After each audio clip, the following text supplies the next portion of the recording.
реално започваш да гледаш Шампионска лига чак от елиминациите. За мен футболът е твърде много вече. Обединяваме се около това, че календарът е сгъстен твърде. Трябва да кажем, че идва и световно клубно първенство в дебютния си сезон, такъв формат.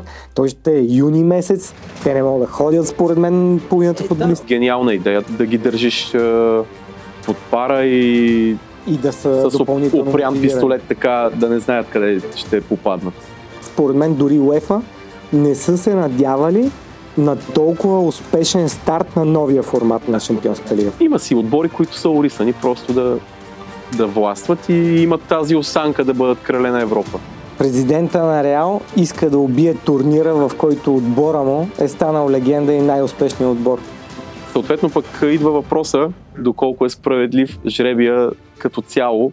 Всички играят и накрая обикновено Реал печели. То продължаваше, ама виж каква месомелачка се получи за 16 на финалния плейоф.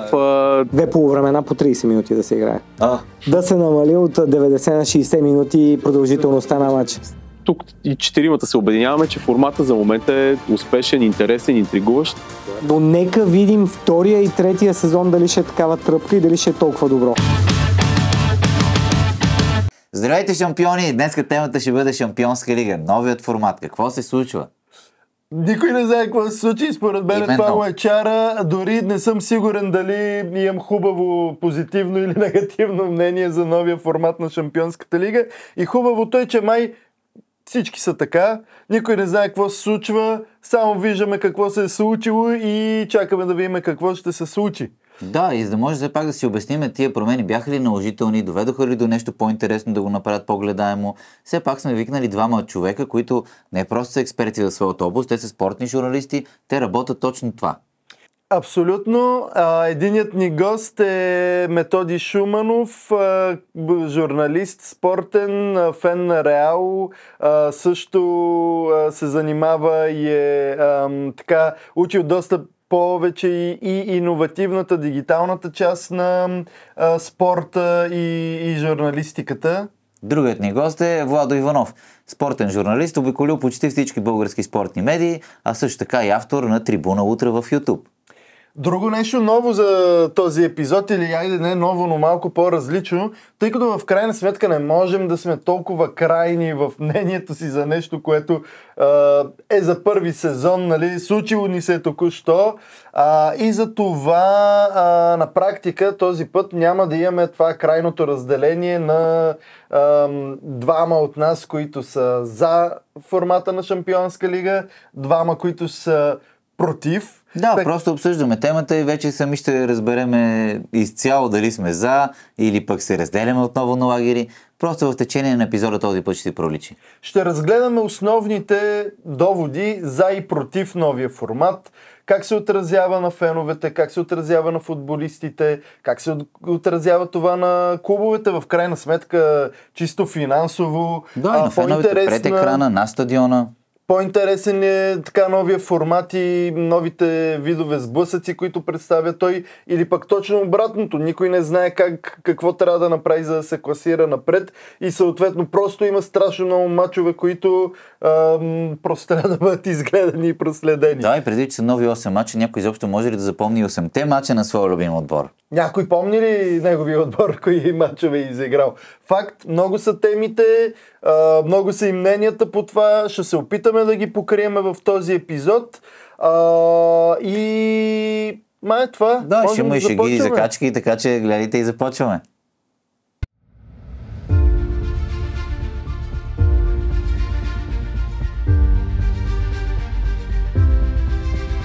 Новите правила в Шампионската лига, въведени през сезон 2024-2025, променят формата на турнира, като увеличават броя на отборите от 32 на 36 и заменят традиционната групова фаза с единна лига, в която всеки отбор играе 8 мача срещу различни съперници. Тези нововъведения естествено предизвикаха множество дебати. Ето и няколко аргумента против промените. Претоварване на играчите. Увеличеният брой матчове може да доведе до физическо и психическо изтощение на футболистите, повишавайки риска от контузии. Намаляване на значимостта на матчовете.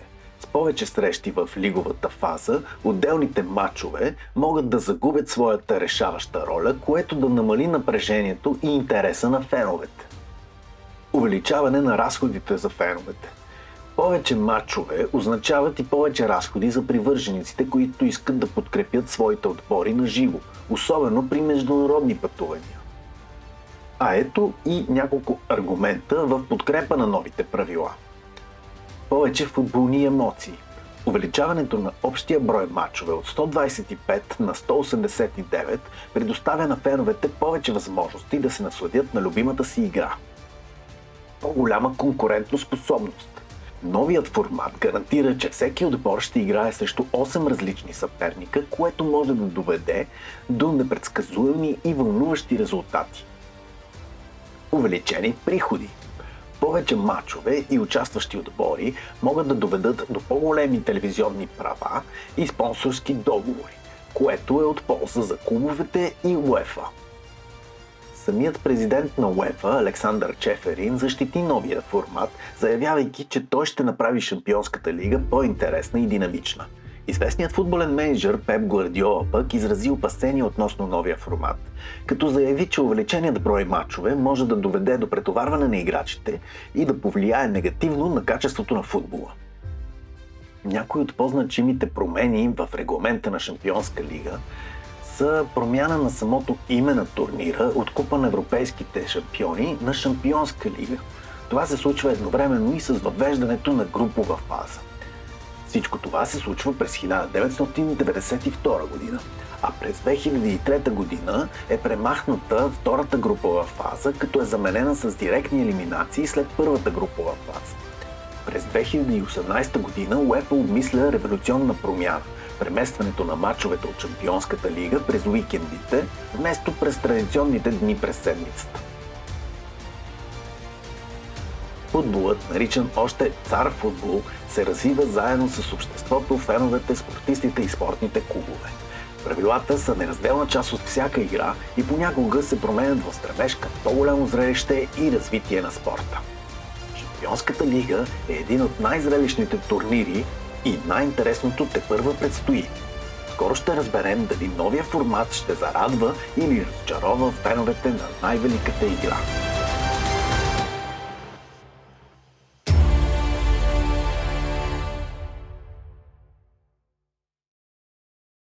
Добре, посрещаме гостите. Мето, добре дошъл. Чести почитания, мерси. Здравей! Здрасти. Това като съдийската тройка, двамата капитани, страничния съдия. Топката също. Еми, да може официално сме си казали, преди да сме се скарали, ако някога изобщо стигнем до това нещо. Добре дошли. Ще говорим днес за новия формат на Шампионската лига основно, но да Чакай започнем... сега първо да те прекъсна, извинявай, Абсолютно, нали, разбира гостите се, направят разбира така, се. но Не. съм ти донесъл. Да, понеже ти като фен на Арсенал още не си дигал купата и затова донесох. 21. Това е купата с ушите, понеже си говорим за нея. Ма тежи. Тежи, разбира се, Ама като златната топка ли тежи? Както казва Божи гол. Да. Тя тежи, но ти просто като я вдигнеш, тя просто е тежка. Да. Но това е да усетиш какво е. Аз ще си я взема след предаването. Но тя е само колкото да се докоснеш. Ето да влизаш до емблемата. Тежи ли как е? Може да я отъркаш за късмет. Отговорност е. Я? Супер, много яко. Кажи тогава за историята Може да я сложим. на купата с ушите от сезон 20-21. Да, конкретно за този сезон или по принцип? Не, купата с ушите. Аз имах един въпрос сега, понеже си говорим за новия формат на Шампионската лига и щях да ви питам, вие знаете ли кой е измислил групите на Шампионската лига? За втора сигурна съм. Групите? Групите, да. Кой пръв му се ражда в главата? Идеята за Шампионска лига. Тук някъде ни връщаш началото на 90-те години. Жокера е, че... Идва ми за Ленард Йохансон, обаче надали е той. Не е той. Мисля, че той беше тогава президент на УЕФА. Няма българска нишка, но Владо трябва да знае. Има миланска нишка или има Реал Мадридска нишка? Мисля, че егенето натежава вече. Чел съм го 100%, да. В по-гимназиални години следях доста и четях повече за Шампионската лига, но... Чай да не ви мъча повече, май. Силвио Берлускони го измисля. И го измисля, когато се падат Наполи на Марадона и Реал Мадрид в първия кръг 87 година за кеш. И Берлускони стои в тях, гледа го мача и си вика: сега след тия два мача, един от тия два отбора ще си ходи вкъщи и повече няма да играе този сезон. Трябва да направим нещо. Обажда се на неговите хора от Mediaset, всъщност от италианския канал, на който е собственик, и те правят всъщност първата разкадровка на групите на Шампионската лига и предлагат към УЕФА, да. Така че не може да кажем, че е еволюция, а по-скоро може да е обратното, страх от супер лигата. Факт. Така че говори за новото. За новия формат, дали реално надграждаме, защото този се изтърка с групите, искаме да дадем повече футбол за по-малките отбори, повече футбол за комерциализация на големите отбори, или също се плашиме от създаването на алтернативен турнир? Ами то си беше логична реакция и едно закономерно продължение на скандалите покрай Суперлигата.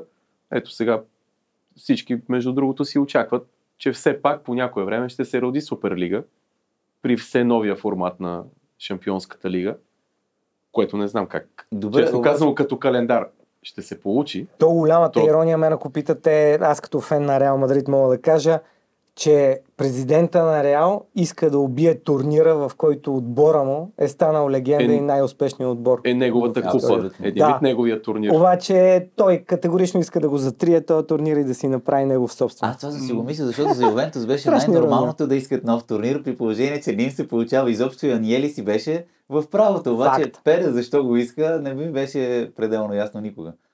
Иска повече власт и повече контрол. Той според мен се изживява като Бернабео на 21 век, като визионер и иска със сигурност иска да отнеме властта на УЕФА. Така, обаче той възрастта му напредва, той вече започва да сдава багажа от Реал Мадрид, следователно има поне 2-3 години. Те го избраха за нов мандат, въобще не... той може и да изпроводяк деца, вика да остане нещо от него, да остави, да посади. Освен това, ти като си най-добрия, това си е част от еволюцията. Винаги най-добрия прави следващата крачка. Така че, смисъл, това си е вече човека работи за историята, според мен. Пък различа на конспирацията. Ако по принцип той е от опълчението, ето, че пак си печели кеш, докато послушника ПСЖ, въпреки че са в УЕФА и всичко, не им се получава. Значи няма бутане и спъване. Няма.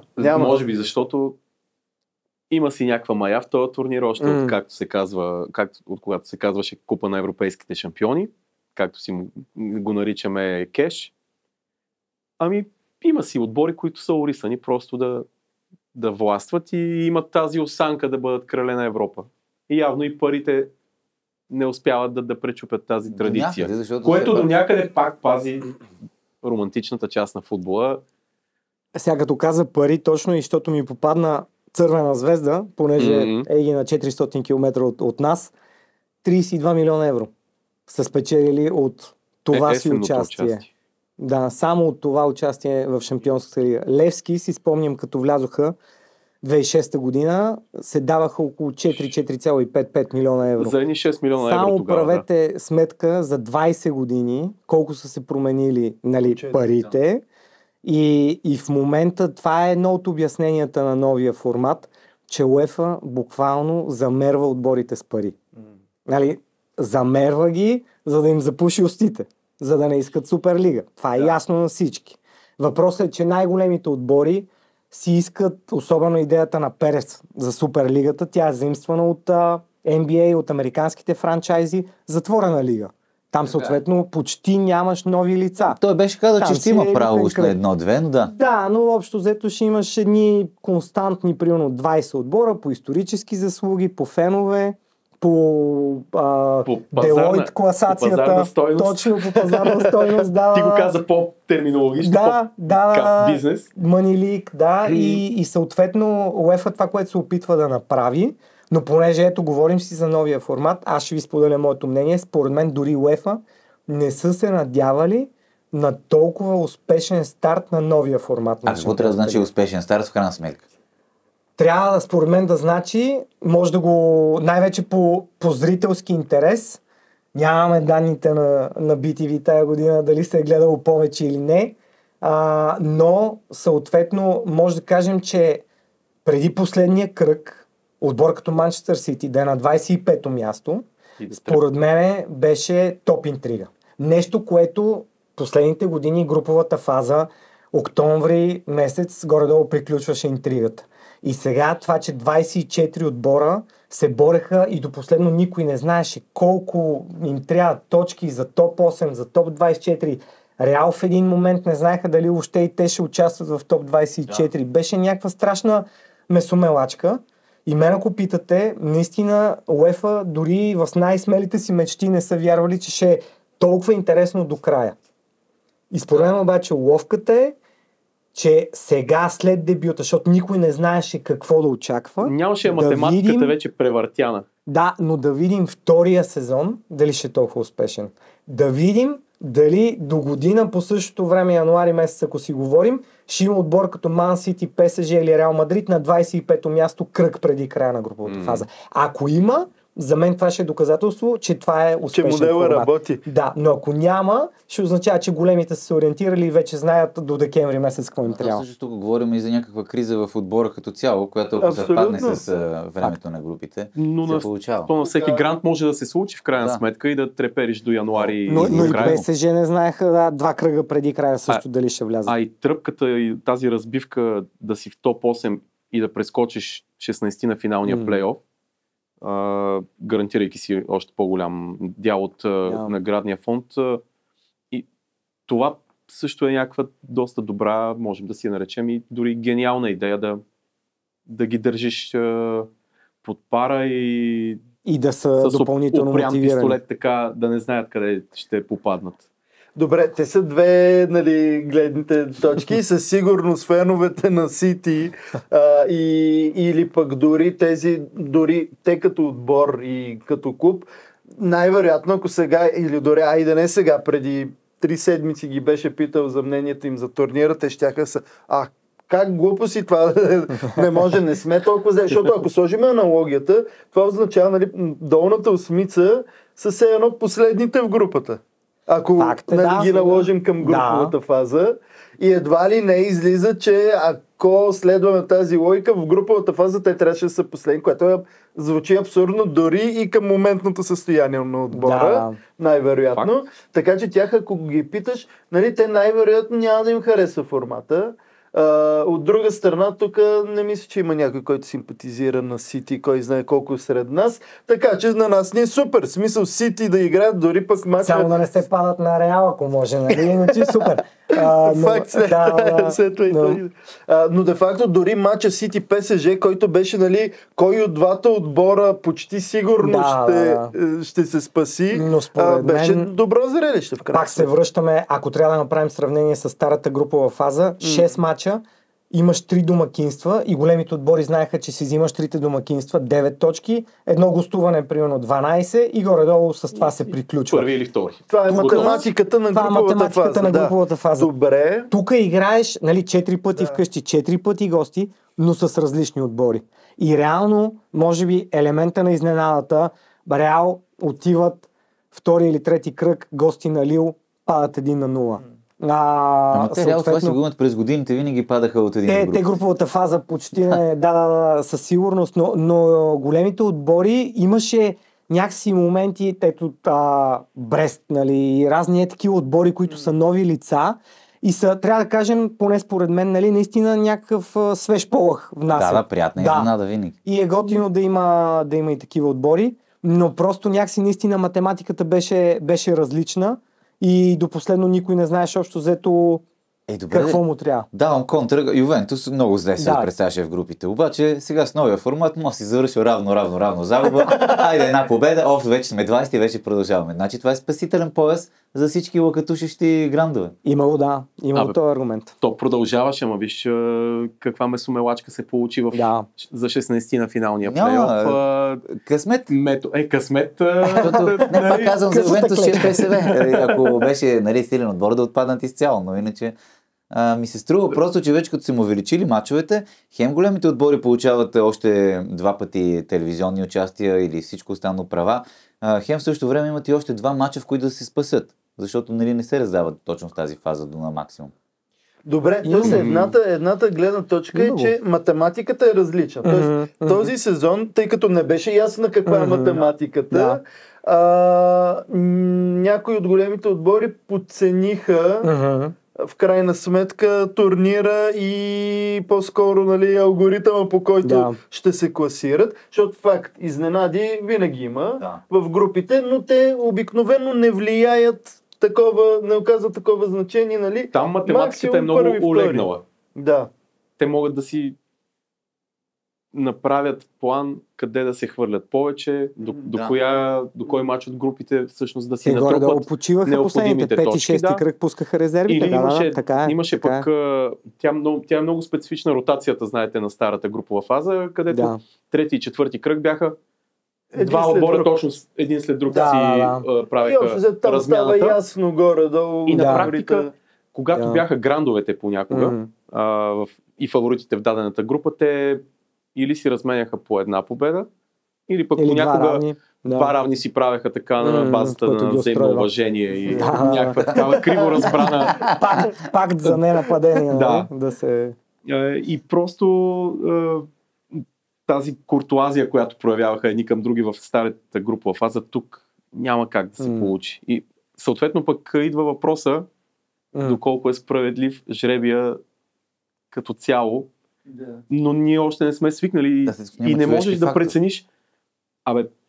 Ако играех с този, а пък ми се падна реално Хикс, Y и Z, не знаеш, дори не можеш да прецениш доколко справедлив е жребия в момента. Де-факто жребия за толкова са 16 на финал, нали така? Плейоф на фаза го водят. Добре, а първата фаза как сега? Аз това се замислих, че също, преди, знаеш, груповата фаза, а сега каква е началната фаза? Плейофите пак са първи съседи, кой си? Лиг стейдж. Ти говориш за първия кръг на директните елиминации. Сега, само да кажем, че де-факто снимаме малко след жребия за 16 на финал.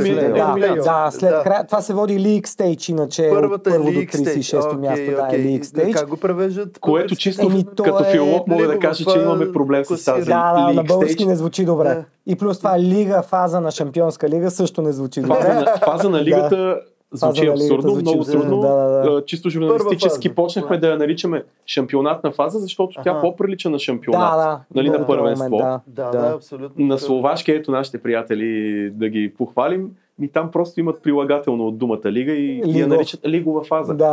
Със сигурност. Лигова на български не върви. Но той затова там имаш супер много, понеже са 36 отбора, имаш страшно много неизвестни в уравнението и затова се ползва един супер компютър, съответно го наричат в UEFA. Там няма вече тегляне на топки и тия неща. Той преди беше съмнително.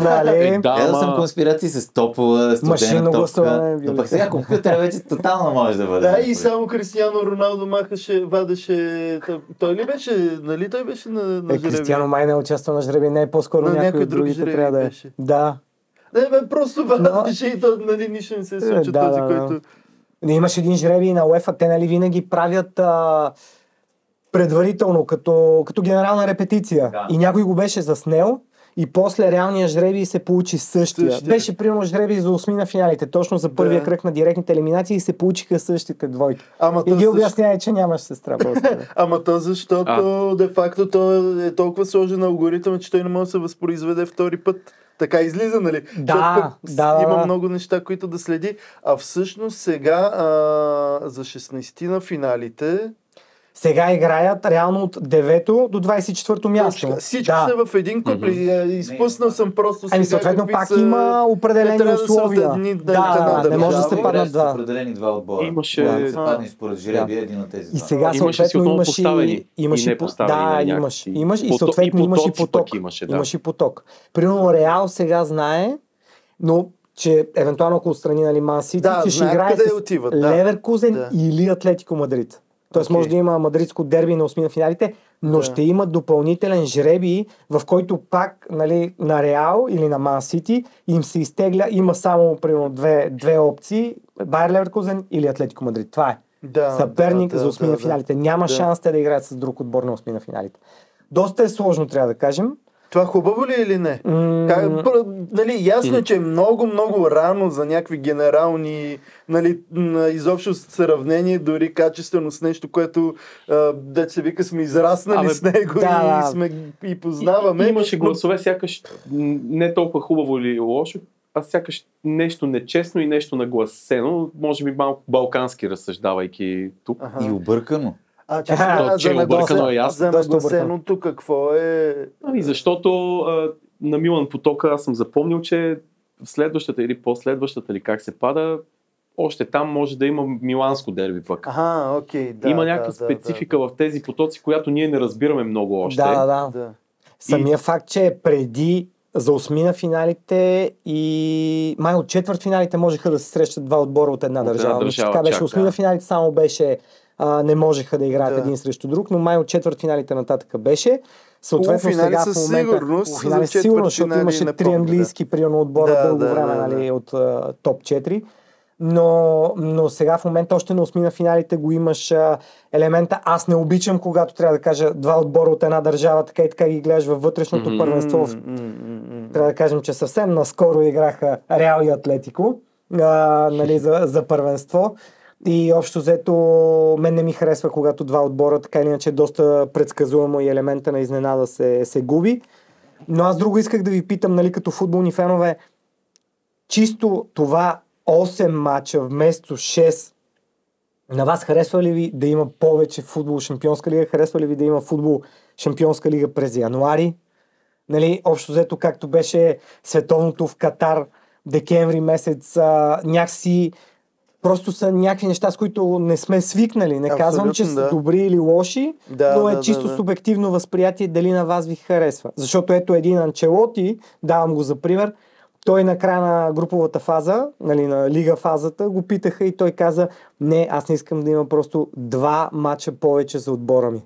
И просто това, че топ отборите вече правят, те се доближават близо на 80 мача на сезон. Трябва да кажем, че идва и световно клубно първенство в дебютния си сезон, такъв формат.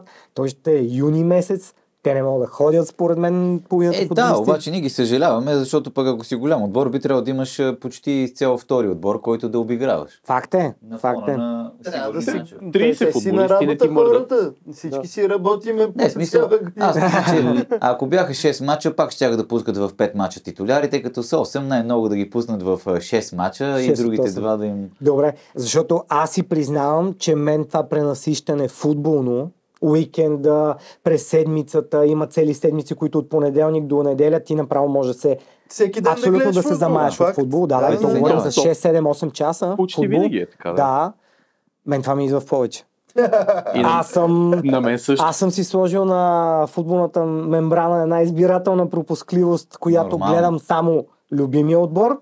Някой топ матч тук там и то като баща на 3 годишно дете, само ако ми съвпада с семейния график вече, за съжаление не мога да...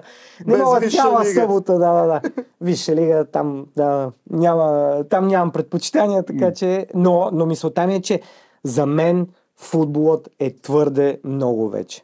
На мен ми се изгуби категорично тръпката до голяма степен от мачовете и в този ред на мисли 8 мача вместо 6 мача, плейофна фаза и така нататък е нещо, което честно казано обезценява продукта. Аз ще ти отговоря на въпроса. Супер, че мисля, че за първи път получаваме въпрос от гъст, който е супер, много ме кефи, така трябва. Вие сте поканили журналисти. Ние сме свикнали да питаме, така че... Всеки път, че ви каним. Много ясно. като цяло ми е тотална лудница новия формат. Това с да. броя на мачовете не ме притеснява. Добре. Но много ми харесва, че, защото ти, както каза, ти го каза по-скоро в негативно, но локалните дербита между отборите от една страна ги гледаме по 2-3 пъти поне на сезон. И могат да дойдат по-рано в турнира още. Реално. Друго искам да кажа. Докато де-факто, как да ги нарека, континенталните дербити са ми много по-интересни. Които ти почти на този етап на турнира почти не сме имали до сега такива мачове, които на всичкото отгоре носят и някаква стойност. Нали? В смисъл, има интрига. Общо взето, както ти каза преди малко, нали, голяма част от мачовете между силните отбори в груповата фаза изглеждат нагласени или дори да не са нагласени, нали? Те са протоколни част от тях, смисъл, знаеш, че... Докато сега не изглеждаше така, имаш много повече. Де факто ти, ако нали, да кажем от гледна точка на това, че имаш любим отбор и той е в първи сид, първа група, първа урна, де факто в груповата фаза той щеше да играе с един от втора урна. Сега играе с два отбора от първа урна и с два отбора от втора урна. Тоест, вече имаш по-големи мачове. 4 мача с залога на един матч, от то, нали, разменено гостуване, обаче като не е директна елиминация, нали, не е толкова интересен. Смисъл, винаги първия матч ти е по-интересен или този, който ако нещо имат да се бърка. Така че от тая гледна точка, в смисъл, всеки ден, когато имаш Шампионска лига, имаше поне 2 мача, които са вау, нали? На ниво Суперлига, така на шега да го кажем. Да се върнем по-скоро на въпроса на Мето. Тук и четиримата се обединяваме, че формата за момента е успешен, интересен, интригуващ. Абсолютно, да. Поне шампионатната му фаза, нали, да. Защото ако трябва да запомниш потока на Милан, добре, ама ако трябва да цитираш и на другите, ще се побъркаш. Не мога да запомниш. Аз не помня Арсенал вече с кого играха. Аз в момента не помня кои отпадна. Помня Слован Братислава, нали, това там по словашки изкривявания, но другите отпаднали от 25-то ли се пада? 25-то до 36-то. И цялата тази лудница беше да си сигурен точно кой отпадна в момента, но да, Брест може ли... Не. Слован Братислава е. Те реално са 12 отборите. Обаче... Защото от 24-то до 36, нали? 25-то... до 32-ро. Чакай сега. 36. 36. Колко отпадат е важно? Да, колко отпадат? 12 или 8? Никой дори не знаеме кой първите 8 плюс още 16. Не се хваща на линията. От 25 до 36 това са 12 отбора. Факт. Обаче, кажете си мнението стегнато и кратко, не ви ли е твърде сгъстен календара? Понеже аз съм абсолютно на Мето на мнение. Аз съм, не ме притеснява, смисъл сгъстен календар. Сгъстен от гледна точка, че... гледна точка на фен, колкото повече. Футболът те залива... Не, въпросът е... Въпросът е ти като фен на Арсенал, харесва ли ти да ги гледаш, нали, толкова често? Не, смисъл това е пусто. Защото това в Англия е безумие. В случая... В Англия тая купа, нали, в случая този картонен трофей, нали, който може спокойно да си го спести. Само да, нали, предполагам, че айде ти може би не разбираш, но те двамата ще ме разберат. В смисъл, че той е тип постоянно, нали, чакаш кога ще паднем. Нали. Колкото повече мачове има, толкова по-голям шанс да паднем. Така че това не ми харесва. Но пък трябва да похвалям момчета, че де факто се справиха супер добре. Извън загубата от Интер, не помня какво друга издънка, май нямаше до момента. За Арсенал, така че, нали, да бих казал, че съм много приятно изненадан от представянето им. Честно казано, не очаквах. Очаквах Арсенал по-скоро да са, да не са на ръба, по-скоро в горната половина на класирането, но след осмицата това ми беше очакването. Факт, ако говорим, нали, така по-организирано, имайки предвид сега контузиите в Арсенал, нали, това, че нищо не успяха да направят зимния трансферен прозорец, де факто бих казал, че може би тези 2 мача може и да са понатежали. Защото в крайна сметка говорим за 2 мача отгоре. Нали, не е, колкото и да е много, за отбор са 2 мача, не знам. Да, но бяхме споменали, Мето беше казал, че да речеме в Германия правят почивка, в България също, но не говорим за всички държави, но вече нямаш почивка, вече си нон-стоп, вече си първи сезон като сериал, той си продължава. Ето трябва да кажем, че защото същия формат се прилага и в Лига Европа, това със сигурност повлия и на Лудогорец за подготовката им, защото те никога не са били изправени пред това предизвикателство, защото и Лига Европа по същия начин 2 и той за Лудогорец бяха решителни мача през януари месец. Ти реално трябва да изиграеш супер рано контролите си и футболистите ти си ги пуснал, нали, от 15 декември, да кажем, за 10 на дни, нали, и те трябва горе-долу на около 10 януари, 15 януари да са в топ форма вече. Защото играеш гости на Лион, най-малкото и така нататък, но да оставим Лига Европа, просто го давам за пример, защото и Станко каза, нали, но Бундеслигата както е, едно от първенствата, които традиционно си има една 3-седмична, примерно, зимна пауза. И сега в момента германските отбори със сигурност е нещо ново, което се сблъскват и трябва да се адаптират. За англичаните въобще не говорим. Там, така или иначе, знаете от колко години се говори. Между другото, Фабио Капело, още докато беше селекционер на Англия, когато го питаха и казаха защо Англия се проваля на големи турнири, и той каза, Англия ще спре да се проваля на големи турнири, когато си махнете Boxing Day. Нали, общо взето, когато дадете на тези хора 1-2 седмици почивка да отдъхнат, а те на всичко отгоре те ги смазват и играят през 2 дни, пак казваме за радост на феновете, на телевизията, на някакви милиарди хора по телевизията, които ги гледат, на много пари, най-скъпото първенство, нали, от към ТВ права Висшата лига, но от друга страна Англия, като отиде на голям турнир, сега трябва да кажем, че вече последните години те стигат и до финалите, имат съвсем ново поколение, ново мислене и така нататък. Но което играе в чужбина. Да, до голяма степен. Така е. Нали? Но въпреки всичко, сега част от футболистите си от Висшата лига, но Капело още им го беше казал, че Англия едва ли ще направи нещо на голям турнир, докато не спре с тая футболна лудост, която се случва по Коледа. Има логика, но в крайна сметка пък виж в европейските турнири, английските отбори са имали доста, нали, финали, така че Факт е, просто като дойде юни месец или юли месец и според мен е този дълъг клубен сезон, много се отразява, нали, на националните. Има, естествено, ти, нали, точно приключва зора и почва нов и то... нали, и то на голям турнир. Има нужда. По отношение на по-слабите отбори, така да ги кажем, нали, всъщност новия формат помогна ли им, нали, помогна им финансово, основно. Просто защото премиите са много. 32 милиона евро на Цървена звезда, които... Помогна им, може би, по отношение на... То пак е свързано с финансово, на това, че много повече по-големи отбори, нали, имаш мачове срещу повече на брой по-големи отбори. Би трябвало евентуално за трансфери, ако се представя добре, въобще колкото повече международна сцена.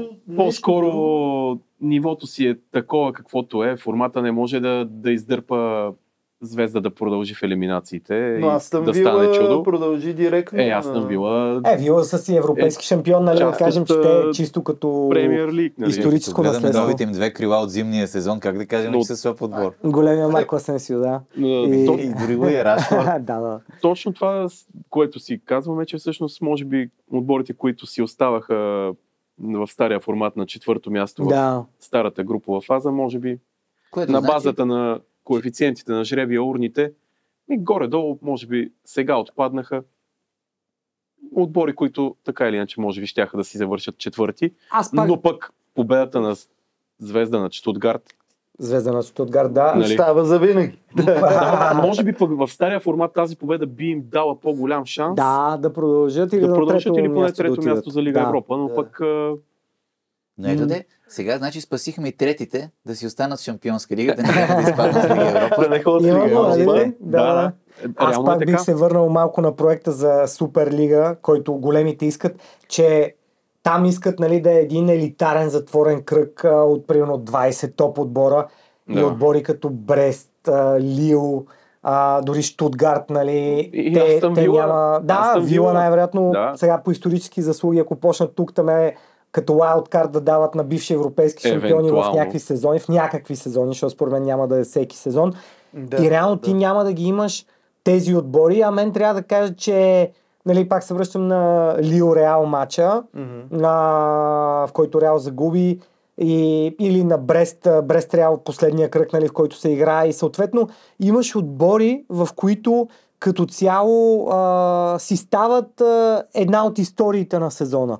Нали, тоест ти дори от журналистическа гледна точка, от social media гледна точка, или дори ако щеш, си спомням, бях на една презентация на един човек от Рома, който беше шеф на социалните мрежи в Рома, и Рома, които са голям отбор като цяло, но дори за Италия не са, нали, на топ нивото. И той казваше, че на тях една от идеите им е да станат втория любим отбор на много хора. Нали, съответно, дори на хора извън, това е част от стратегията за социалните мрежи. Как втория? Ами да бъдат симпатични. Ти си фен на Арсенал. Обаче, примерно, отиваш в Рим и съответно не само искаш да видиш папата, но искаш да видиш и мач на Рома.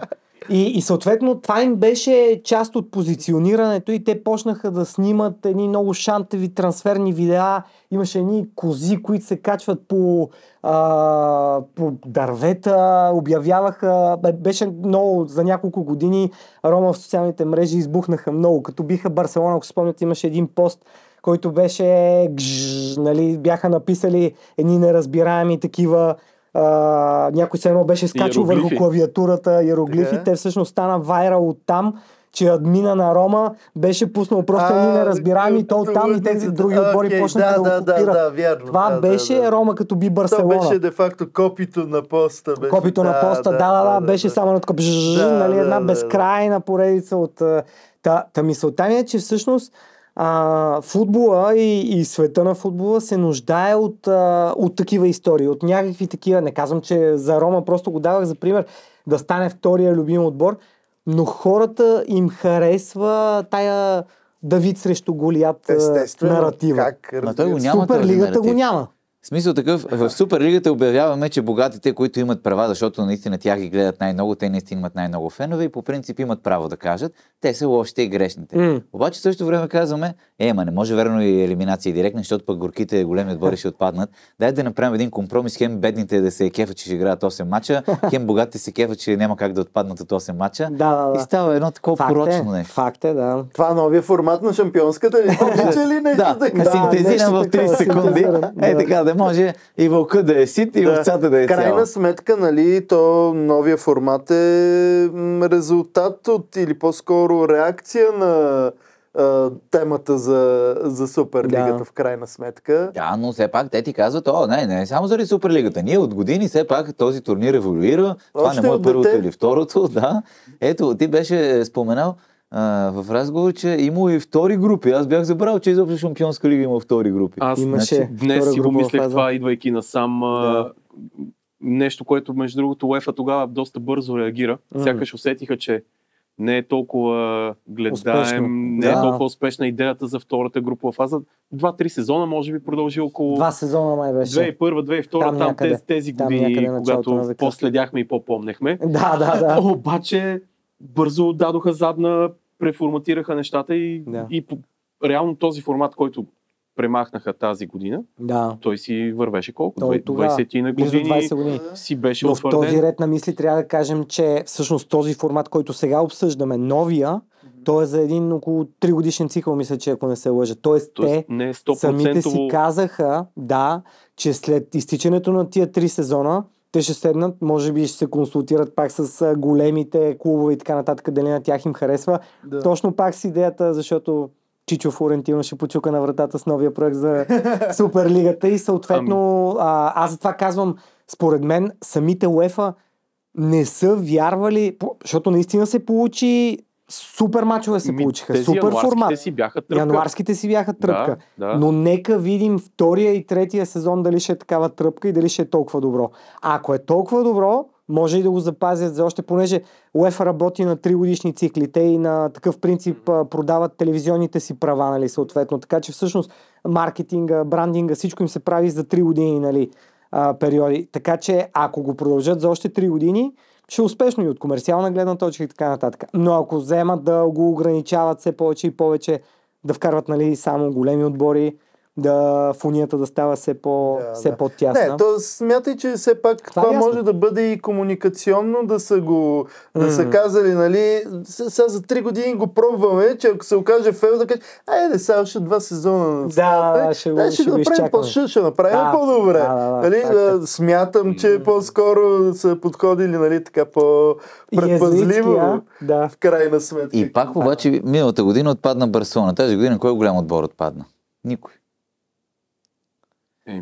Значи по принцип гарантирано. Да. От пък също време 24 отбора е толкова широко, че все пак и ето такива отбори като Брест и за тях има място, няма как, нали, да се катим изцяло. Може би на следващото ниво вече, смисъл след изиграването на следващите 2 кръга, може би ще бая големи ще са отпаднали. Това е нормално. Гледайки потоците има доста удобни по принцип потоци, така че само на Реал Мадрид и Ман Сити не има удобен потока. Не има удобен, да. Но пък, прав си за Барселона, примерно, но идеята е, че пък Ман Сити и Реал го получаваш много по-рано. Миналата година бяха на четвъртфинал. Те играят, мисля, че за четвърти пореден сезон. Милан отпадна също миналия сезон. Сега се замислям май. Ма той или не, чакай. Не, Наполи беше това. Да, имаше. От групова фаза отпаднахме, мисля, миналата година, сякаш беше. Ти си специалист. Така, да. Понеже ходих до Прага, Лига Европа да гледам на елиминация Славия Прага Милан, да. Викаш, те Милан от 2007 не са печелили купата с ушите.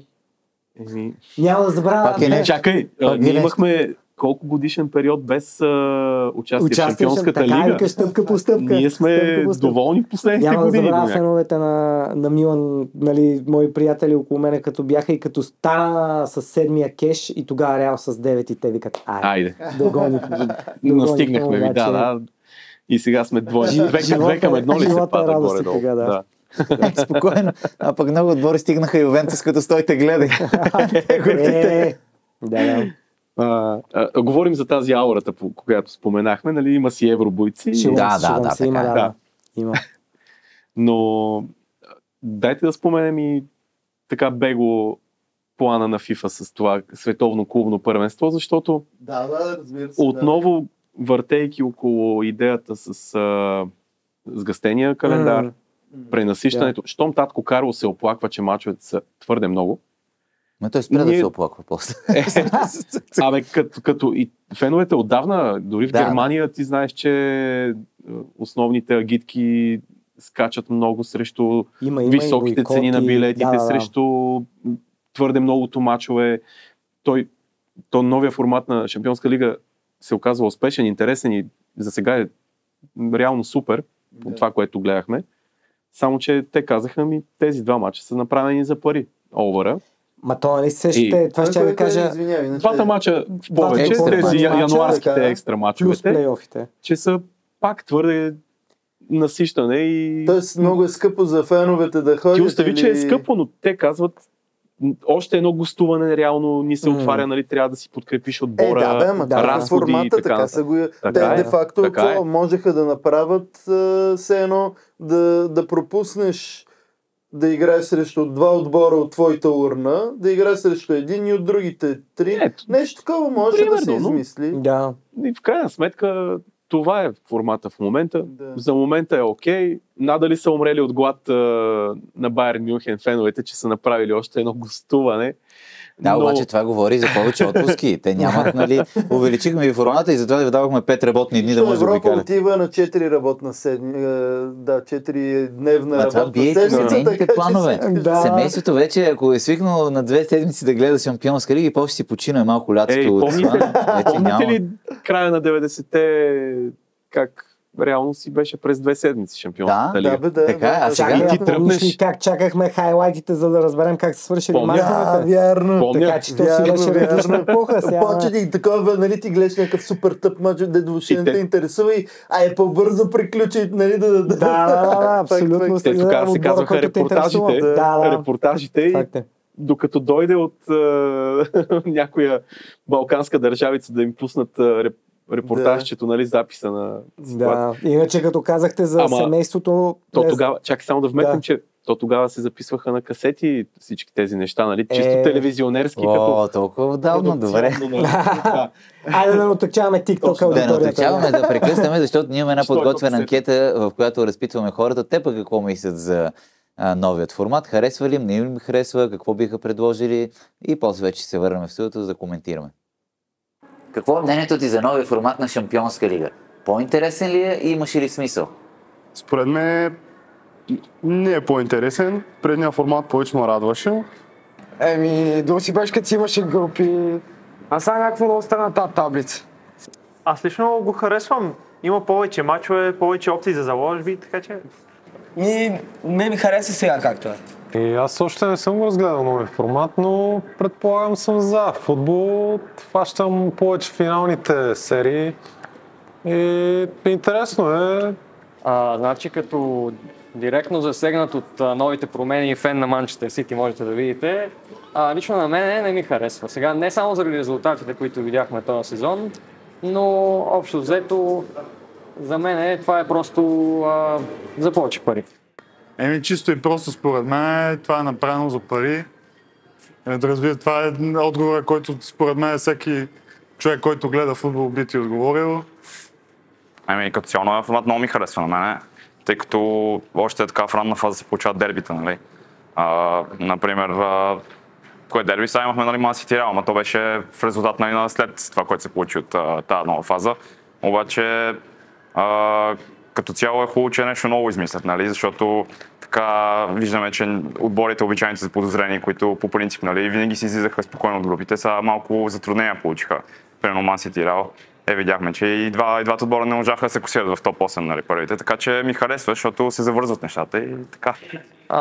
Повече мачове, разбира се, значат повече пари и това, което се рекламираше поначало за увеличаване на шансовете на по-слаби отбори, за по-интересни фази на елиминациите, според мен до някъде не се оправда. Разбира се, това е и първи сезон, така че има шансове до година да е различно.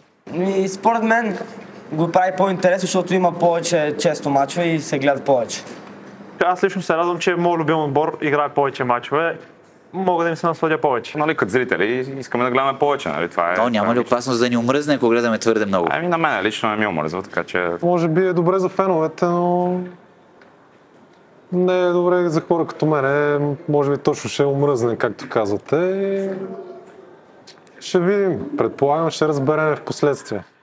Направено е за TV права, направено е големите отбори да се облагодетелстват от това и УЕФА да трупа повече и повече пари за сметка на малките отбори. Изобщо според мен не са облагодетелствани от това решение да се направи то.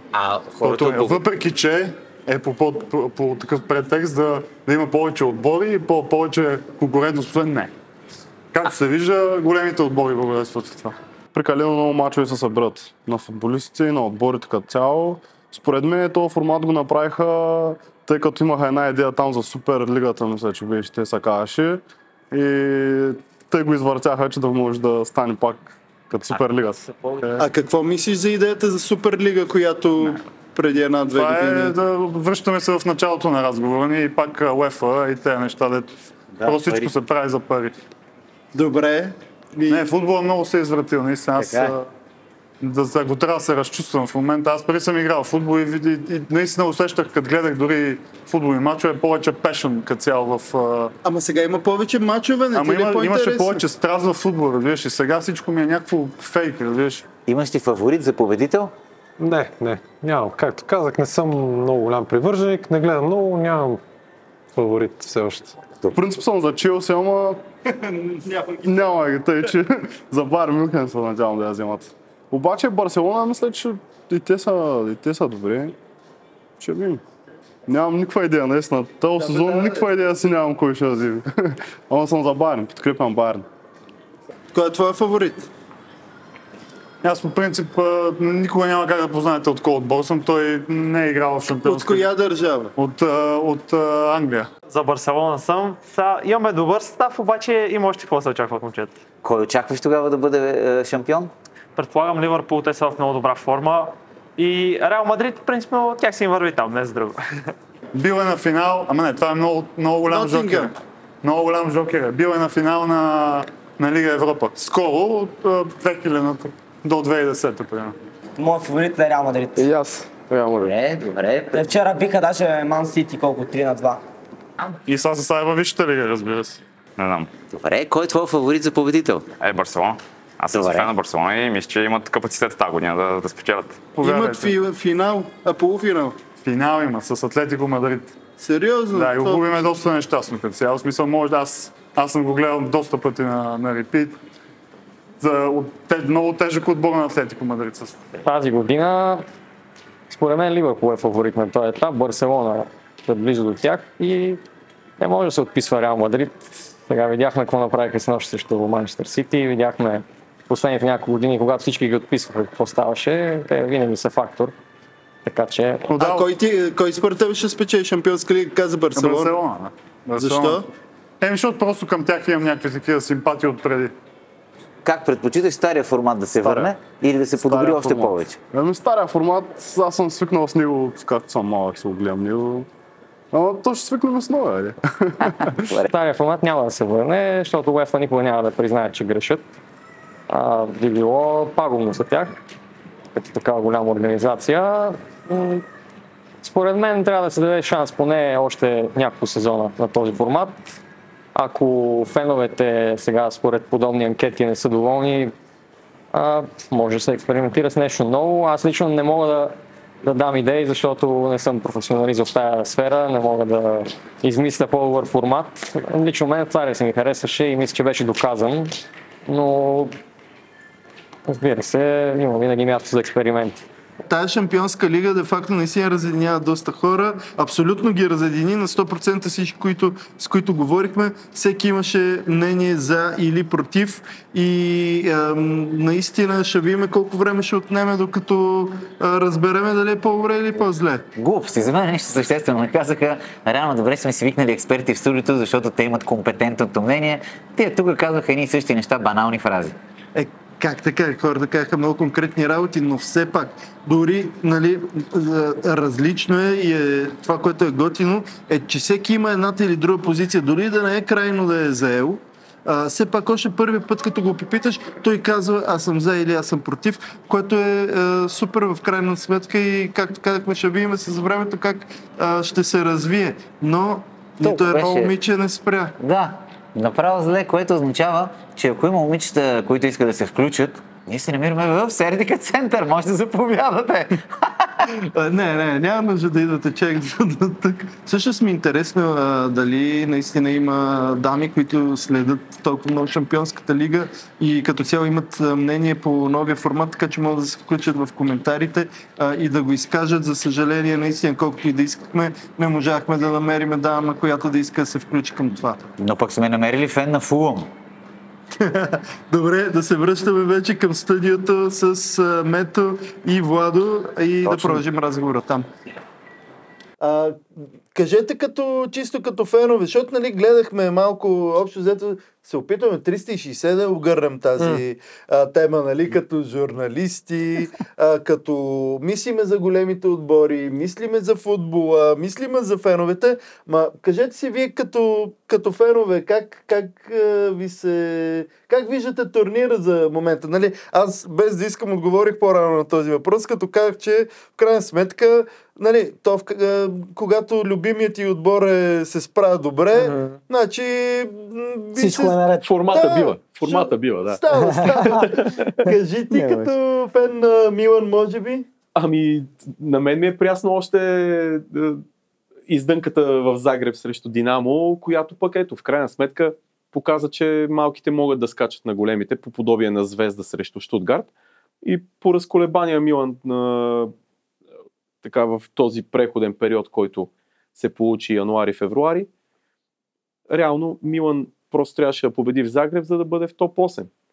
Място, което може би след първите 2 кръга нито един миланист не е предполагал, че дори ще бъдем с толкова реални шансове.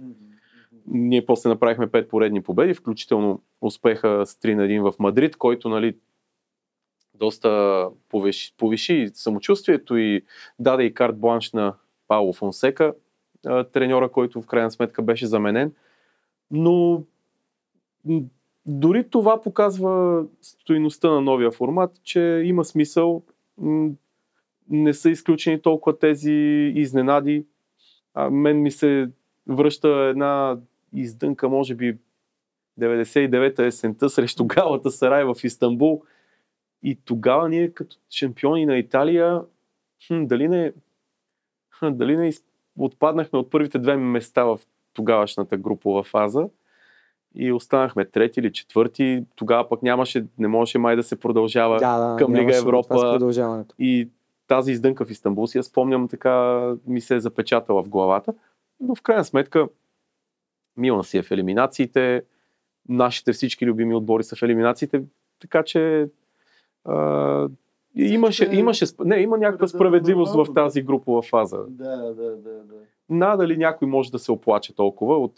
Чисто футболен фен, и от към жреби също. Аз го мисля като вече, примерно семейен човек, който вече си казваш, добре, аз ще гледам Шампионска лига, почва Ергена, ти ще си гледаш, вече няма, вече трябва да е борбата Шампионска лига, първенство, че и български отбор да гледаш. И това вкарва конфликти за мен на семейна основа. Тоест, колкото по-малко интересни мачове за тебе, или ти че кажеш, няма да гледам мача с Монца, ще направя, нали такава. Не го казвам, това директно се случва и ти си кажеш, добре, ще почваш да гледам от четвъртфиналите, защото тогава все едно става интересно да имаш козове, за които да спориш, докато наистина с разводняването на целия футболен календар, ти просто се налага да си планираш абсолютно всичко, не само дори ако си семейен, че ще си гледам мачовете и по телевизията, ще се събираме в нас, няма да организирам някакво друго излизане или каквото и да е. Така че ми идва наистина на мене още и още. Тоест, обединяваме се около това, че календар е сгъстен твърде. То не знам дали се чули. Дори като фенове, което, нали? Да, абсолютно. За тази идея на собственика на Наполи, Де Лаурентис, който абсолютно така сериозно си го говори, предложение 2 полувремена по 30 минути да се играе. Да се намали от 90 на 60 минути продължителността на матч. Ангажираността на фена да бъде скъсена някакси. Не знам вие какво мислите по... Аз съм слушал всякакви идиотски идеи, не съм сигурен дали е истинско цитиране на Буфон, но беше дал за по-широки врати, по-високи, за да станал по-интересно, повече голове. Да. И то, нали, след като обаче се отказал вече като вратар, за да може, нали, да не го има като проблем. Така че със сигурност промените в играта се случват, но мен не ми се струват обосновани, но... Споменавайки повечето голове, само да вметна тези дни ми се появи някакво клипче с Вини Джонс за някоя британска медия ли беше. Едно, че беше странно проведено интервюто, сякаш бяха на риба. Зад него сякаш имаше езеро или язовир. Но в крайна сметка може да очакваш от тезата на Вини Джонс беше, че вара трябва да бъде прецизиран в полза на головете. Тоест не може там пръстчето или... засадата. Тоест да има разстояние все пак между атакуващия и защитника, за да има повече голове. И аз мисля, че трябва да има поне 5 см толеранс да дадеш, ако се влиза и да кажеш окей. Той каза поне да има процепче, наистина да е по-напред. Нали? Ако се докосват телата им там в виртуалната графика, така да го кажем, да няма засада, което между другото, ето сега ви, без да искам, ви подхвърлям интересна тема за бъдещо предаване на 4 стола за или против ВАР в сегашния му формат. Но за Джиджи и така за головете. За промените така, но ще ви кажа, че наскоро ми показваха една презентация за така да го кажем TikTok поколението. 50% от тях не са изгледали цял футболен матч. Много им е дълъг, Много им е дълъг. Свикнали са по-кратки. Факт е. Тоест 50% това говорим, че всеки втори тинейджър, да го кажем, или не е гледал 90 минути. Това на UEFA изследване ли е или по-скоро някаква маркетингова? Изследване на UEFA. Което говорим за много голям проблем на този спорт за следващите години. В глобален мащаб някакси. В глобален мащаб, Аз си мисля, че... Расте цяло едно поколение, което гледа хайлайти, гледа скилс в YouTube, нали, клипчета. Да, всичко е бързо смилаемо. Според мен, истината е, че сме изправени, ние сме от едно друго динозавърско вече поколение, което ние ще си гледаме 90 минути, 120 минути. Обаче искам да ви кажа, че според мен е... Добре, кажете, гледате ли много футбол сега? Да. Английско първенство с трикли. Цял мач си имаш футбол с телефон в ръка. Това ще исках да сложа и аз на темата, но не само футбол. И телевизия като цяло. В смисъл, телевизия... Какво казваш не? Не гледам през телефон телевизия. Не. Докато гледаш телевизия... Цъкаш на телефона си, докато върви мач на любимия ти дори отбор. Той момент с тази година, ако не гледаш нещо, ще затъпееш равен след равен. То просто няма какво да... Аз обикновено гледам любимия си отбор на телефона. На телефона. Да. Просто защото... За да малката си е легнало и твърде... Тогава цъкаш и на телевизора, докато гледаш телефона. Не, искам да ви по радиото, че най-бързо върви сигнал. Ама знаеш ли, че в тази същата презентация имаше слайд, в който се обясняваше, че телефонът вече е първи екран за много хора. Телевизора си е second screen. Нещо, което преди 10 години се говореше за обратното. Телефонът беше second screen. Да не говорим, че има един преход, който е декстоп или лаптоп, който всъщност започва да липсва. Да изчезва. Примерно Африка, те са техният adoption на интернет е директно на мобайл. Те изобщо са скипнали цялото време с компютрите. Имам пред за масовия adoption на интернет. Директно, естествено. Говорим за като цяла Африка, нали? Но това бих казал с използването на няколко екрана едновременно. По-скоро за мен не е проблем, защото често да си кажа, нали, ако трябва да си призная, аз така и гледам филми или сериали. В смисъл, така потребявам телевизия с телефон в ръка. И нали, много рядко успява вече нещо да те закове. Изцяло да не говорим, че правиш и други неща, докато гледаш, включително и футбол. Но какво правим с малките, които не гледат цял един мач? Имам предвид, че смятам, че не е проблем за това. Нали? Той може да бъде... Те след като не гледат цял мач, те значи не гледат и цял филм. В смисъл, attention spam Тоест е проблеми на Холивуд, не само на UEFA. Не, смятам, че не е проблем. Просто те успяват в реално време да си направят хайлайта и да казват, тук по-скоро трябва да им да се направи някакъв алгоритъм или някаква система, в която да им дават тези тригъри, нали? Сега са последните 15 минути, трябва поне тях да изглеждаш, нали? Защото може да стане нещо. Или пък, ето сега се билдва атака. Най-вероятно коментаторите ще трябва да се променят. Това ми напомня само една вметка. Боби Борисов в личен разговор бях гостувал при тях нещо в редакцията. Той ми беше казал, че от премиершип мачовете си имат някаква сбита формация, нали, репортажна, около 30-35 минути, може би, всичките 90 минути, но пък не толкова интензивно като хайлайтс, за да можеш да усетиш, нали, чисто игрово как е преминал мача, формациите да ги позабележиш лека по лека, т.е. достатъчно разширен, но пък и достатъчно сбит за половин час горе-долу да изгледаш 90-те или около 100 минути с добавеното време. Това чисто за журналистите, нали? Да, някакъв продукт, който е за копирайт холдерите, някакси може би и за журналистите, за коментаторите. И аз това съм си го мислил, че един много интересен формат би било това на даден запис, защото 90 минути трудно някой да изгледа пълен запис даден матч. Аз имам две прогнози. Едната е за малките, че начин евентуално да ги хванеш е виртуалната и добавената реалност. Тия неща, които евентуално, това, което почва да го правят, все едно си на стадиона, в смисъл, все едно седиш на скамейката, гледаш го. Нали, това, което те почват вече да експериментират GoPro камерите, които се слагат на самите футболисти. Вече има мачове да виждаш first person, 360 градуса, според мен.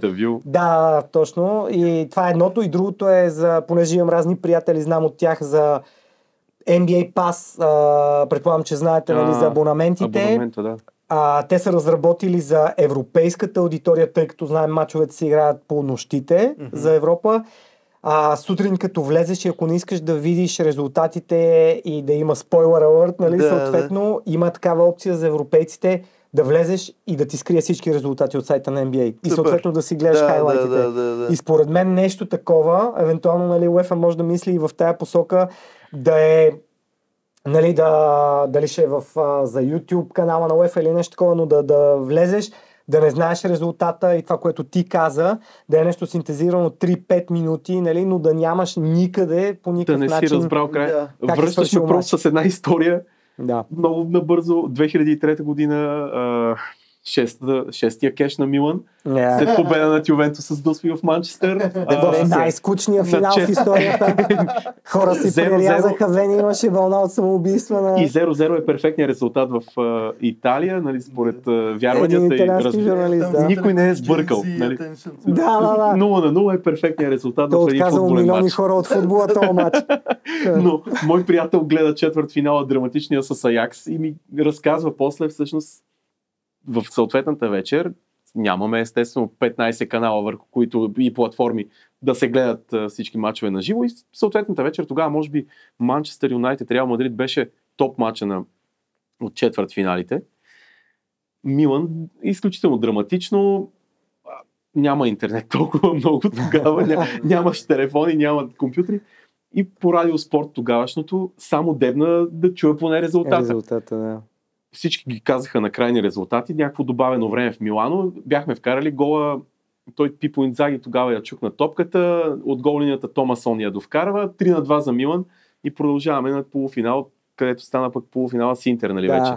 Един от първите подобни елиминационни матчове, в които имаше два отбора от една държава. То оттам е тая легендарната снимка с Матераци и Руи Коща, прегърнати, на фона на факлите. Но аз тогава дочаках, нали, резултата по радиото.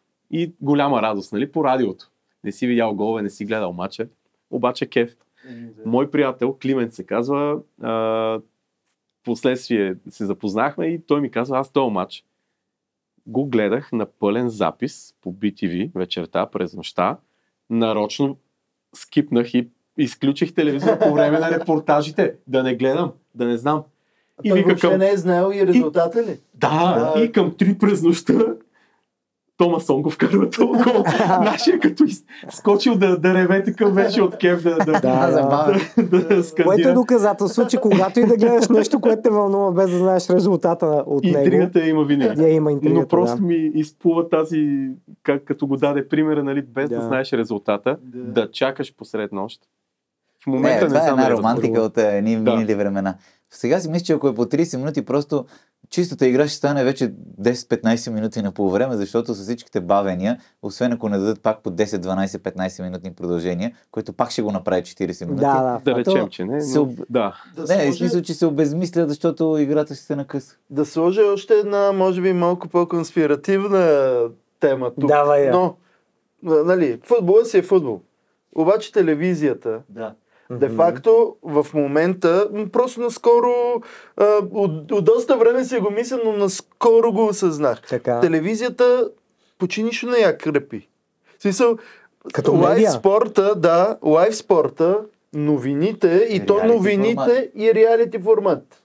Това са ти 3 формата, в смисъл телевизия, т.е. сериалите, в смисъл стриминг платформите са и като производство, и като качество много напред. Филмите, така или иначе телевизията, да кажем, че... в българска среда сякаш телевизията още остана тежеста. Говорим за по-скоро за след няколко, нали, то ние вървим назад малко.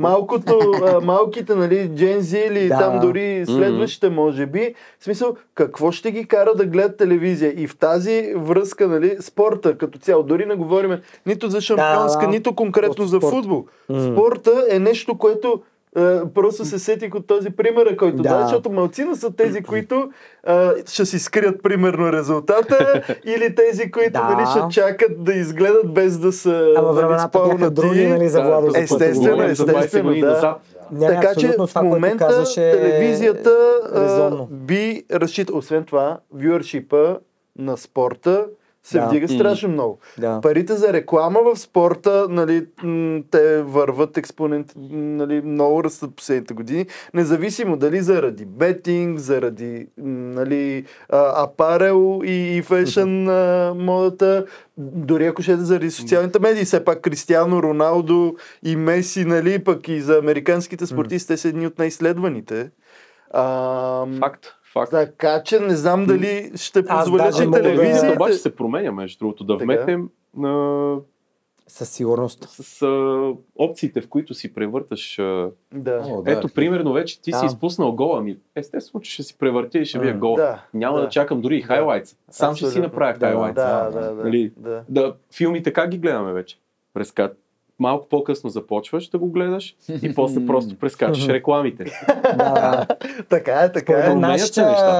Една от големите опасности за телевизията, като говориш, е, понеже да кажем, отлива на зрители, съвсем нормално би трябвало да доведе на чисто пазарен принцип до намаляване на покупателната способност на телевизията. Да, на приходите. На приходите. Влизат платформите, влиза Netflix.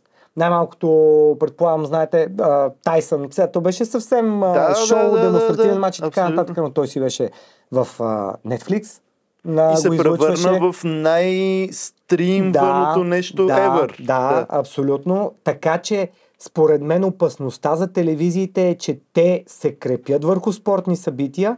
Проблема е дали ще продължават да генерират пари, с които да купуват тези спорт събития. Дали ще са в играта, дали ще оставят в играта и за спорта дали. Екс на Мъск, дали Netflix, дали HBO.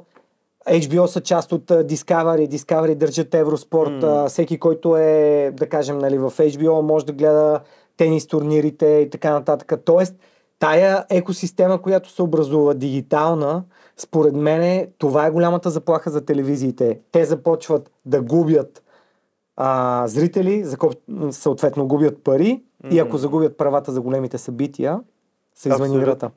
Аутса. Точно. Аутса.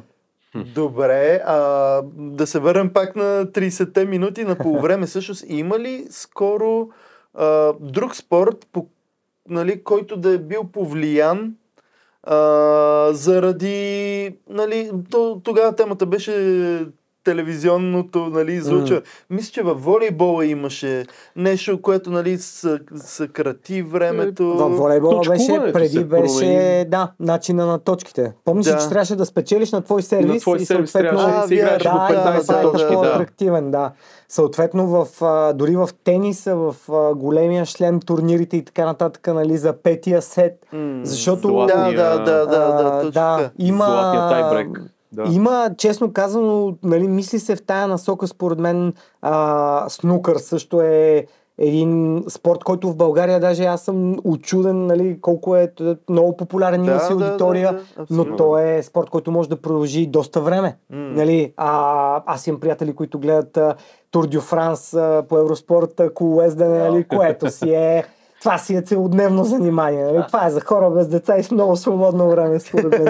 Така че аз пак се връщам, нали, на примера с платформите. Само ще кажа, нали, покрай една магистратура в Мадрид, която правих преди време, запознах се с хора от Реал. Те говореха за кои са им големите конкуренти. И още тогава, това говорим за 2017-2018, нали? Това беше преди вече 7-8 години. Fortnite имаше ли? Ще излъжа, защото не съм фен на Fortnite, но идеята е, че те тогава на първосигнално ти почваш да им казваш, те като те питат, нали, кой е най-големия конкурент на Реал и ти им казваш Барса, Юнайтед и така нататък и те казват не, най-големите конкуренти в момента са ни стриминг платформите, нали? Те казваха Netflix, Амазон, тък му тръгваше, нали, Prime и така нататък, защото идеята им беше, че те започват да се конкурират и те го виждат това, те го виждат по рейтингите на мачовете, дори Реал, говорим за, нали, един от най-големите футболни брандове, че започва една тенденция надолу. Младото поколение визираш, че... Да, че хората предпочитат младите, нали, това, което ти каза за платформите, тогава дори нямаше TikTok. В смисъл, въобще едно друго поколение вече израства и се оформя, нали, като TikTok.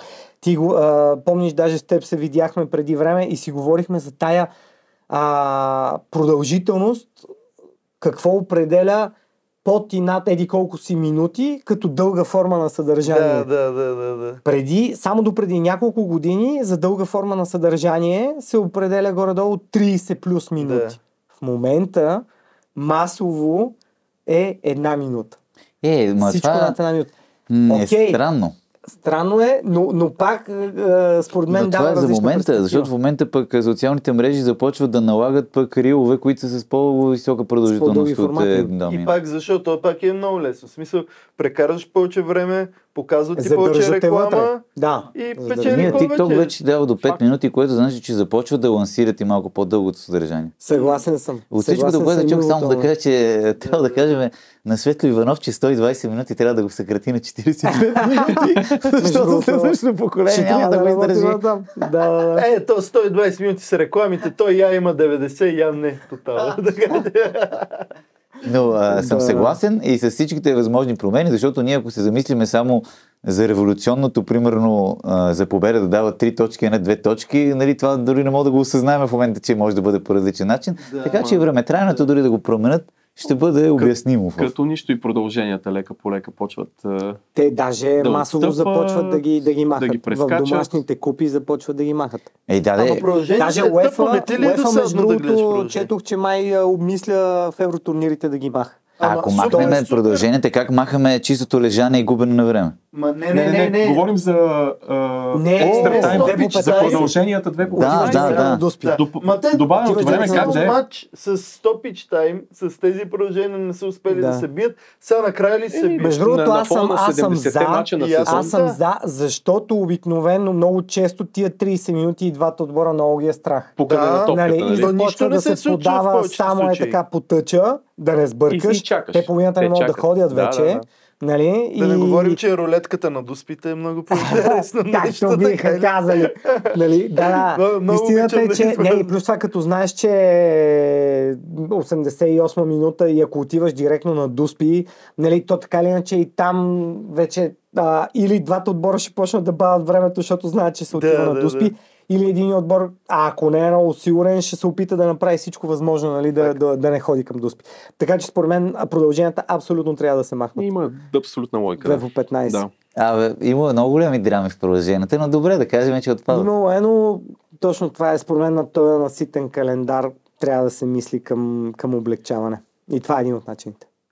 Да си останат 2 по 45, а пък да прескочим продълженията 2 по 15, аз съм окей. Стискаме си ръцете, измислихме го. Тия продължения са толкова малко в крайна сметка на всичките мачове процентно, така че няма да промени много генералната картинка.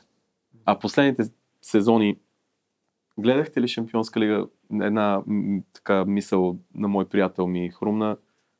Реално започваш да гледаш Шампионска лига чак от елиминациите. Абсолютно. Да. Точно. Този, което пак е може би в подкрепа на новия формат. Да, абсолютно. Само, че го има моменти с това, че всички го гледаха, защото е дебютен сезон. Нали, пак да видим следващия сезон, колко ще го гледат. Добре, така или иначе се ориентираме към край. Кажете какви са ви очакванията да се върнем на Шампионската лига, защото можем да си говорим с вас двамата, особено, нали, очевидно, доста по широк спектър от теми. Точно така. Аз мога да кажа, има едно нещо, което може би всички ще сме съгласни, че е лошо от новият формат на Шампионска лига, химна им, който има някакви добавки, трудото и нечиста мелодия. Толкова прилича на стария, но в същото време е изкривен. Нали, че е много странно как ако бяха решили, нали, да е изцяло, но те не могат да посегнат. Мен ми харесва новия, не мога да се обедини. Айде, бе! Някакси, не, винаги... това да и е проблема на новата Шампионска лига, химна... Мен по принцип ме дрази това, че отборите не знаят какво трябва да направят, за да се класират. Нали? И то не само отборите, никой не знае. Обаче ти като отидеш на турнир, нали, отиваш, четеш си там общите условия, нали? По принцип е така, никой не знае какво се случва до края, поне първия сезон така но беше. На 30 януари, ако имаш 28 отбора, да кажем, горе-долу, които имаха шансове да влязат в топ 24. Тоест ти ако имаш 28 отбора и имаш 18 мача в последния кръг, нали? Което беше пълната месомелачка. Това имаше и разни мемета и гифчета, нали? Ви видяхте с 18 екрана някакъв човек и беше отдолу пише готов за последния кръг на Шампионска лига. Да, то нищо не беше сигурно, освен примерно Ливърпул дали са първи или втори, даже не знам дали можеха да са втори. Имаше и после за за тях е значение, но да кажем минимална промяна, но 28 отбора, да кажем, да имат за какво да играят, беше супер. В последен кръг факт. Да, последен кръг беше топ. Така че аз съм окей. Иначе ти като опиташ за очаквания един фен на Реал Мадрид, аз мога да ти кажа, че той, Гари Линекер, нали знаеш какво беше казал, че 22 играят и накрая Германия винаги печели, което напоследък не е така, за мое голямо съжаление, но Шампионската лига всички играят и накрая обикновено Реал печели, така че този сезон очаква същото. Повторят ли? Не, в интерес на истината не. И аз? Що? Не, защото заради жребия? Той жребия, едно на ръка и другото е, че няма здрави защитници и че като... Освен това, децата на Барселона 2 пъти си правят каквото си искат с този отбор на Реал. В крайна сметка сте водачи в класирането в Испания. Принципно е така, не в Испания. Тук се може титлата в Испания, но според мен има... то се видя и с Ливърпул гостуването на Анфилд. От кой отбор те най-страх? Кой отбор те притеснява в Шампионската лига, нали? Аз директно казвам, за мен Ливърпул изглежда в момента Ливърпул изглежда много притеснително. Най-голям фаворит. Да. И плюс това си го има и фактор Анфилд, нали? Това, което си говорим чисто исторически, че... Но истината е, че... Не, Реал, по-скоро си мисля, че няма да е. Тази година няма да е. Плюс това то чисто като закона на Мърфи, Мбапе в първия му сезон няма как да спечели. Няма как. Да. Твоите очаквания? Аз си гледам по-близо в турнира. Ти си мач за мач. Ама ако трябва да мечтаеш финал на Милан с... Кажи един финалист, който виждаш като реалистичен. Финалът е в Мюнхен, така че може да играете с Байерн и да ги биете на техния стадион. Байерн при все, нали, леки криволичения през сезона, те винаги си остават фаворит за Шампионската лига, така че... Нашия приятел Георги Павасилев, но да е жив и здрав, той се пенсионира наскоро, поздравяваме го, но аз му... Не мога да му пожелая, защото да, абсолютна легенда и трябва да продължи да коментира. Не мога да му пожелая, защото ще се скъса сърцето, но той понеже много мрази Реал. И аз мога да му кажа, че повторение на финал в Мюнхен, като 2013, когато Челси отида и ги закри. Навик си до някъде. Няма да, аз понеже нямам симпатии към Байерн и ако се класират отново, според мен скелетите от гардероба ще изпълзят. Да. Дрогба. Треньор обаче да видим. Аз също смятам, че финалите, може би така малко да се проясни жребия още малко и ние да си отворим очите спрямо потоците. Но Ливърпул е стряскащ. Не е ли време за един кеш на... Той Артета, ако дигне кеш, ще преименувате стадиона на него. Аз съм над те неща. За вас е FA Cup. Няма, и там приключихме. Но общо взето ние играеме за... Красотата на играта. Там нататък каквото, ако най-красивото второ място. Ако Вселената беше нали, работеше както трябва, нали, въобще нямаше да си говорим за такива неща. Ливърпул изглеждат нали, много факт на много страшни. Аз все още обаче за мен Сити са най-страшните. Поне когато говорим за вътрешното първенство. Според мен най-ме е страх, че Сити ще изиграе 2 мача този сезон и ще са срещу Реал. Може. Да. Така че Сити никога дори за първенството, въпреки огромната, вече не знам колко десетки точки са, но все още не съм ги 200 милиона за зимна селекция. Не съм ги изключил от тях. И вече нали, Байерн и Интер. Замисли се да кажеш и Ювентус, но... Интер на Аз даже всеки път се чува как печелят Интер. То просто ми е непонятно. На късмет ли го правят, какво го правят. Но ето, наскоро Фиорентина им показа как се случват нещата. Да. Но няма да е... Моята прогноза е, че няма да е Байерн. С Танко си гледаме тук 1-2 кръга напред. Ако стане нещо там жребия, да прескочим и вече магията на евробоеца, нали? Да. Добре. Мисля, че е това от този епизод. Абсолютно, получи се добре, в крайна сметка Аз си взимам купичката да не ви Естествено. Добре. Ще ме прощавате. На края на сезона ще се... Добре. този Разбираме се, сезон ако да стане Арсенал реал. спечели на края на сезона, получаваш купата. Ти много смел, така? Не, абсолютно. Ето, Добре. обещано. Даже Обещано. не е смело, даже изглежда окей. Да. Добре, имаме ние сделка. по-скоро се разбираме за световното клубно, като дойде, тогава пак да се събереме, за да обсъдим знаем ли там кой ще какво се играе на случва. световното клубно? Знаем, да. Еми, Ювентус. Добре. Всеки си гледа пак своя. Ботафого. Добре, значи, благодарим ви много. Обсъдихме каквото имаше да се обсъжда. Видяхме позитивите, които явно показахме, че са повече.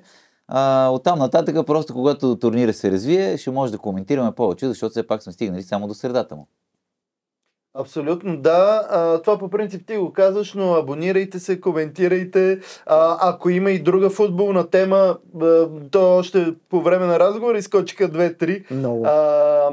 Предложете какво ще ви е интересно, в крайна сметка да чуете, да обсъдиме. Може и български футбол. И аз български футбол не съм, ще направим... Казвам това, че хартия дали... Както аз също сега. Ако ще правите епизод за ВАР, не ме канете, защото аз съм категорично против ВАР, не искам въобще да говоря. Супер, трябва да има полярни мнения, да има Те ще конфликт. викнат господин Борбалан, нещо там Най-странното по-така. кой ще викнем, който да защити на 100% ВАР, така че по-скоро това е трудното. Мето ще ви докара Виктор Кашай, нещо там. Да. По-голямо име. Ако иска някой също да се включи в епизодите, също пишете, отворени сме за всякакви неща в крайна сметка, които можем да направим интересни, или пък може да участвате и в някои от анкетите. Да, имаме диван отзад, предлагаме седящи места на живо. Билети ще започнем да продаваме тук. Оханки. Телевизионните права са ясни. Мърч някакъв. Купата. Едно по едно. Добре, благодаря ви много. И ние благодарим. До следващия епизод. Чудесен финал, бе. Много яко стана. Само глупости бяха накрая.